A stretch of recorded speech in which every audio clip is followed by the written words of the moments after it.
turabashuhuje abakunzi bacu kuri Rising Engineer, twizeye ko mumeze neza. Joshua, amakuru y'iminsi? Amakuru ni meza, ndashima Imana.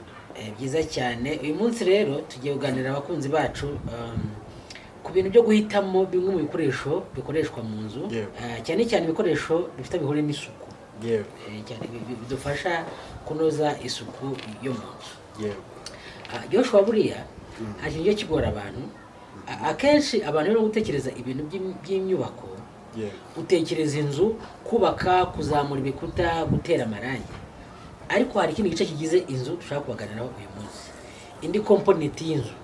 Nubwo wenda atari ibice bigize inzu mu by'ubwubatsi, ariko bigize inzu mu bikoreshereze y'inzu, cyane cyane ibikoresho by'imbere mu nzu.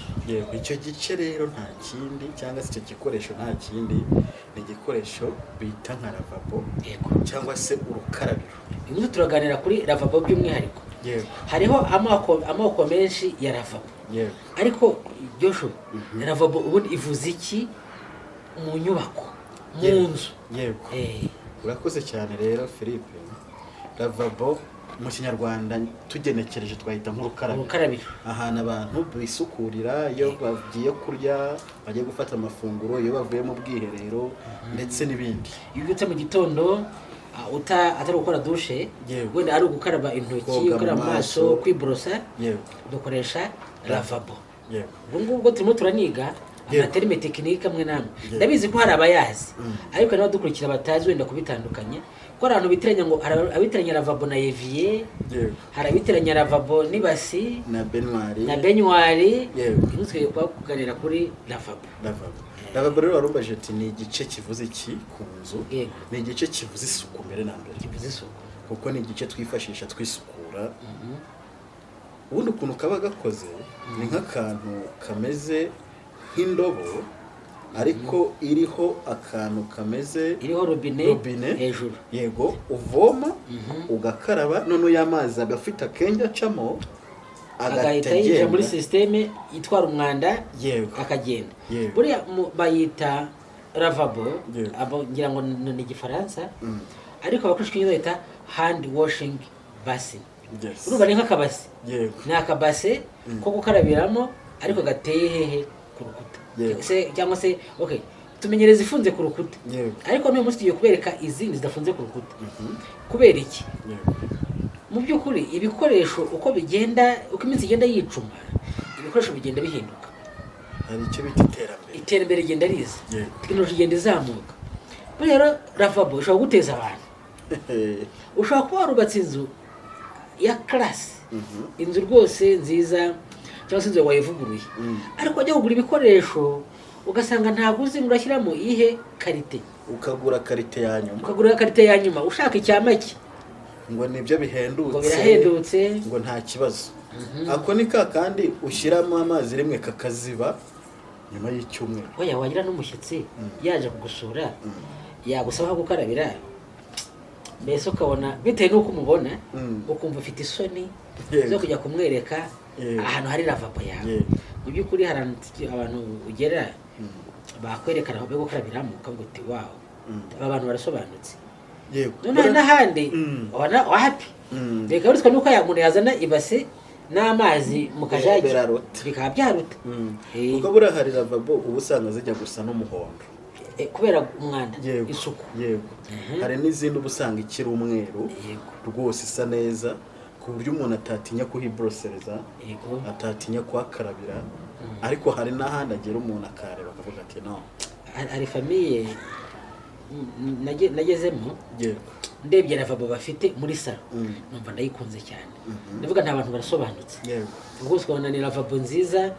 Wareba ahantu iteye hafi ya saramanje, bivuga ngo tebo abantu bariraho iteretse hano, noneho hafi yayo ku rukuta bari barateyeho akaravabo keza, gafite n'ahantu bashyiramo udukoresho tw'isuku, afite ahantu bahasetinze akayishimye ko kwihanagura, ukabona yuko ibyo bintu bikoze neza. Noneho hari lavabo rero turimo kubereka hano, ntabwo ari yayindi batera ku rukuta, nta nubwo ari na yayindi batera mu nzu.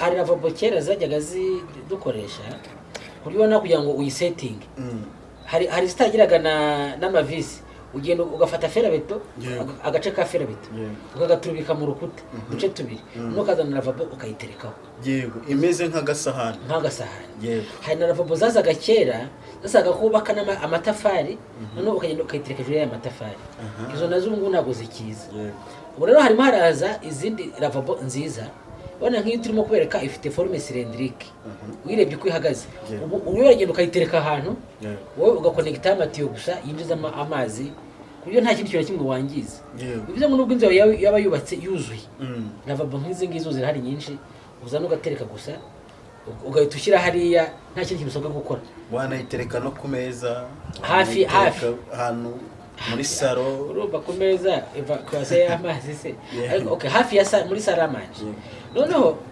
ya kuryo n'amazi yiti yasohora nta muntu ubibonye ari amatiyo nta muntu uyabona ari amazi ukaraba ibintu byose kandi ukana ko akantu kagaragara neza rero guhitamo ibikoresho by'ubwubatsi ni ikintu gikomeye cyane ariko no kuri lavabo hari ikintu icya mbere isuku yego ni ikintu cyangombwa cyane icya kabiri hari ikintu cya standard none birajyanye n'inzu yawe agaciro uyiha burya niyo abantu baje kugura inzu bafite amafaranga ubatse inzu isobanutse uvuga ngo urayubatse ushyiremo n'ibikoresho umuntu araza akareba ibikoresho washyizemo ahereza agaciro ubundi agaciro k'inzu ni ibikoresho biyigize ibikoresho biyigize n'uzubakisha quality ya nyuma uzaba ufite ibikoresho bya fake n'inzu yawe nawe izaba iri muri risque yo gutwarwa n'imyuzure yo gutwarwa n'imiyaga abantu bajya kugura inzu akavuga ngo ndagura inzu ngo nzizana ibikoresho byanjye kubera ko asanze ibintu birimo nta kigenda niyo karite ya nyuma iri ku isoko yego noneho hakaba n'abandi bantu ashobora kuhagira akabitinya babikuramo wareba inzu isigaye yonyine baguteka reka inzu ntabwo nkiyiguze kubera iki yari yakanzwe na karite y'igikoresho kirimo uyu munsi tuberetse akantu keza tuberetse lavabo ariko hari n'izindi nziza ziri ku isoko cyo nakugira inama mbere yo gushyira ibikoresho mu nzu ibanza ucanga umugeni ko babyita ukore ubushakashatsi umenye ngo niyo ibikoresho biri ku isoko bifite akahe gaciro noneho ugure wenda ibihwanye n'ubushobozi bwawe ariko atari uko utazi ko bihari ugure igihwanye n'ubushobozi bwawe yego ariko unagure karite wifuza mu gihe ubushobozi bwawe bukwemerera yego nta nubwo twebwe tuzarekera hano tuzagenda tubereka n'ibindi zaja kuzi zirahari tuzagenda tubereka hari amatara meza yo gushyira muri salo no mu byumba n'ibindi akareka tugasoreza yego tubabwire ngo nawe ubutaha